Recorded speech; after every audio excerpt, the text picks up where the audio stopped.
Alexandre, esse horário acabou pegando muita gente de surpresa no início do campeonato, mas a gente percebe que até agora, 8 rodadas depois, é o horário que tem maior média de público, ou seja, o pessoal está indo para o estádio. Em contrapartida, a gente chama aqui para saber como são os atletas para esse jogo. O que muda especificamente para um jogo como esse? Muda o horário, realmente, como você falou, o horário da partida é diferente, né? Sai um pouquinho do cotidiano do futebol brasileiro. Mas é um horário que tem feito bons jogos, né? Como você falou, média de público, então a gente tem que se adaptar, né? Alimentação, acordar um pouco mais cedo. Mas realmente, como você falou, o problema sempre vai ser o adversário, né? Que é o Atlético, então a gente está focado em nos preparar da melhor forma possível para esse jogo. A gente tem feito algumas adaptações com relação à semana de trabalho, os horários de treinamento, alimentação, descanso, um pouco mais cedo no dia anterior, mas realmente o foco principal vai ser sempre o adversário. A gente está falando bastante do horário, que a gente até nota que a programação mudou, já que está treinando pela manhã, fez o jogo treino pela manhã, mas como o Suelton acabou de frisar agora, é diferente treinar às 11 da manhã aqui, que faz frio, e jogar às 11 da manhã em Belo Horizonte, que provavelmente vai fazer calor. Como é que funciona isso aí para vocês, a preparação nesse sentido também? É diferente. O Suelton foi feliz. Mas não é de todo ruim, assim, né? A preparação em temperaturas um pouco mais amenas, elas tendem a melhorar a nossa performance na parte de reposição hídrica, né? Perde menos líquido, a gente se desgasta um pouco menos. Então, nessa semana que a gente veio de um jogo muito forte, que foi contra o Goiás, esse frio até ajuda a gente a nos condicionar um pouquinho melhor.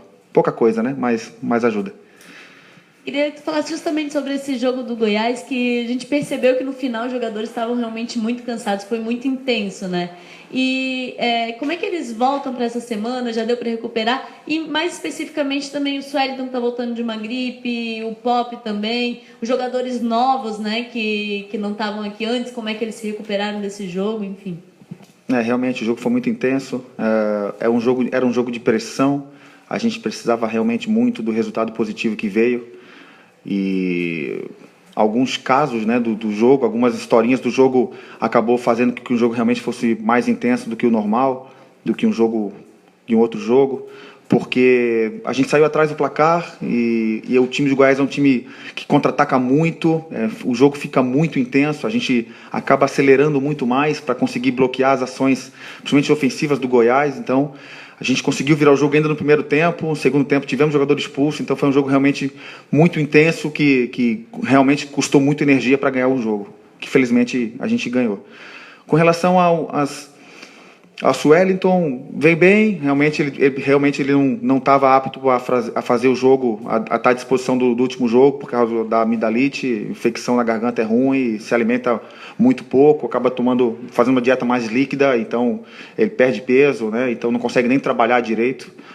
E o Pop do mesmo jeito, um pouco menor, então por isso que ele ficou à disposição, né? Acabou entrando no jogo também, fez uma boa partida.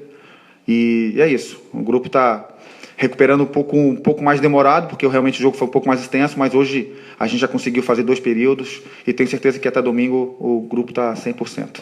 Tiago, você falou das características do Goiás e o Adilson Batista, nas últimas 2 entrevistas coletivas, ele chamou a atenção do Atlético Mineiro, que é o grande espelho para ele, do melhor futebol do Brasil, até porque é um time muito intenso, os atacantes voltam muito a marcar, enfim.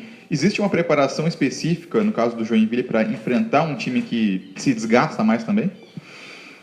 A preparação é sempre visando a nossa característica como time, né? Como time, os atletas que a gente tem à disposição. Então, isso o professor Adilson é mais uma parte tática, né? Parte tática de saber organizar o teu time, os pontos fortes que ele tem, para poder suprimir e esconder os fracos pela característica do teu adversário. Então, essa característica do Atlético também é uma característica que o futebol brasileiro tem apresentado, né? Você falou bem as compactações, o jogo mais rápido, um jogo mais vertical, né? Tanto para frente quanto para trás. Mas é isso, a gente não tem uma semana tão específica assim, realmente só na parte tática. Na parte física a gente vai tentar condicionar, tentando fazer as recuperações mais rápidas possíveis, para ele ter o grupo à disposição para poder trabalhar, né? Uma semana cheia como essa, ter tempo para trabalhar, os atletas recuperados e fazer isso durante o ano inteiro. Alexandre, quando o time, no caso do Joinville, está tentando sair dessa zona do rebaixamento, a crítica ela aponta para todos os lados e um dos lados foi também a preparação física. Como é que você está avaliando como profissional e tentando, obviamente, deixar o time melhor condicionado possível? Como é que você está avaliando esse elenco, visto que a gente tem alguns jogadores chegando e alguns deles, a gente vê o caso do Douglas, do Fabrício, que não jogaram um pouco ou não jogaram esse ano de 2015, que eu creio que o problema é maior para você resolver. Realmente. Críticas eu não consigo, não escuto muitas, ao contrário, tenho recebido alguns elogios, porque a gente fez segundos tempos bons, né? Então, contra o Corinthians, a gente não sofreu gols, contra o Sport, a gente fez um gol e não sofreu gol contra o Sport, e agora contra o Goiás também a gente não sofreu gol no segundo tempo, e viramos um jogo que não... Se eu me recordo, no Joinville faz muito tempo que o Joinville não virava um jogo, né? Então, assim, e você falou, são características de um grupo que está em formação, isso realmente cai um pouquinho na área física, vamos dizer assim, que eu penso um futebol de uma maneira mais completa.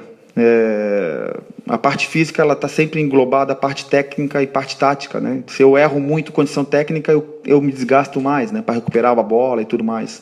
Se eu não estou muito organizado, eu também me desgasto para me organizar. Então, tudo são peças que de uma engrenagem, nada roda sozinho, né? Então, como você falou, então é um problema para mim, um problema para o treinador, né? Quando chega peças diferentes de outros estados, de outros clubes, até a gente colocar tudo em sequência, andando junto, demora um tempo, mas eu acho que é normal de uma equipe que veio estar em formação ainda na Série A, o primeiro ano, recebendo atletas diferentes, e eu acho que com essa vitória a gente conseguiu dar um passo já de uns 3 jogos para cá, de uma evolução, de organização. Eu acho que o Joinville tende a crescer sim. Alexandre, como que está o Fabrício? A gente sabe que ele não joga uma partida oficial há mais de 6 meses. E agora o Joinville se vê sem 2 volantes, né? Não joga o Anselmo, que está suspenso, não joga o César, que está machucado. É meio precoce ainda, mas qual que é a avaliação que vocês fazem em relação ao Fabrício? A avaliação é simples, Gabriel. Ele é um atleta que vem sem jogar há 7 meses. Então é muito difícil. Ele está num processo de adaptação muscular. A parte aeróbia do Fabrício, pelo histórico dele, que ele sempre foi volante, é muito boa. A parte muscular, a parte de força, ainda parece um pouquinho que é deficitária. Então a gente está dando uma ênfase nessa parte de força dele. E é difícil dar um prazo, mas para esse jogo é muito difícil e a partir do jogo do Flamengo a gente vai poder dar um parecer, ou vocês mesmos vocês vão acompanhar os treinos e ver, também sentir a evolução do Fabrício, mas a princípio é para mais uns 8, 10 dias aí para ele conseguir trabalhar com o grupo e aí ficar à disposição do professor. Alexandre, quando tu veio para cá, a gente sabe que foi uma indicação do Emerson Maria. Eu queria te perguntar como é que foi, qual que é a diferença de trabalho do Emerson Maria com a Adilson Batista? Como é que fica a tua independência nessa questão também? Olha, a diferença é muito pouca. São treinadores muito parecidos, muito estrategistas, que cobram muito intensidade de trabalho, né? Claro, cada um com suas ideias táticas, né?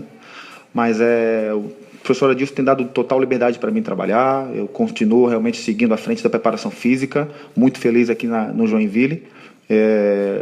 E assim, o trabalho continua da melhor maneira possível, com total liberdade para trabalhar, né, englobando um pouquinho as ideias dele, mas nada muito diferente do que venha sendo feito e tudo em prol do Joinville. Rapidinho, senão eu vou levar bronca. Minha também. Tu também. Não, é só para especificar um pouquinho melhor, que tu falou que muda a questão de horários, alimentação e tal, mas essa semana, assim, especifica um pouco melhor o que mudou. A gente viu que os jogadores vão ter que vir aqui às 8h30 para tomar café da manhã aqui. Na prática, o que vai ser feito essa semana? Isso, na prática a gente vai ter que fazer treinos parecidos com o horário do jogo, a gente precisa nos alimentar também um pouquinho diferente. Então, eu conversei com a doutora Luana, nossa nutricionista, a gente está vendo um cardápio diferente, com mais inclusão de carboidratos, uma proteína de rápida absorção para eles também, de repente usar um macarrão com frango, que eles comem bastante, né, que seria um carboidrato e uma proteína, eles usam muito nos jogos, nos nossos atletas, né, atletas de futebol em comum, né, em geral, eles usam muito. Então, a gente está tentando trazer um pouquinho do almoço ou de uma janta, uma refeição um pouco mais completa para o café da manhã, para ficar perto do... Seria um almoço, um café da manhã junto com o almoço, sei lá, uma coisa diferente, um pouco mais global, alimentos que os atletas geralmente utilizam antes dos jogos. A gente está fazendo dessa alimentação na parte da manhã, então a gente vai imitar uns 2, 3 dias, né, antes do jogo, para a gente conseguir se adaptar ao horário, ao jogo. Então a gente faz treinos também e assim tentar fazer de tudo para que a gente chegue inteiro e completamente pronto para o jogo de domingo.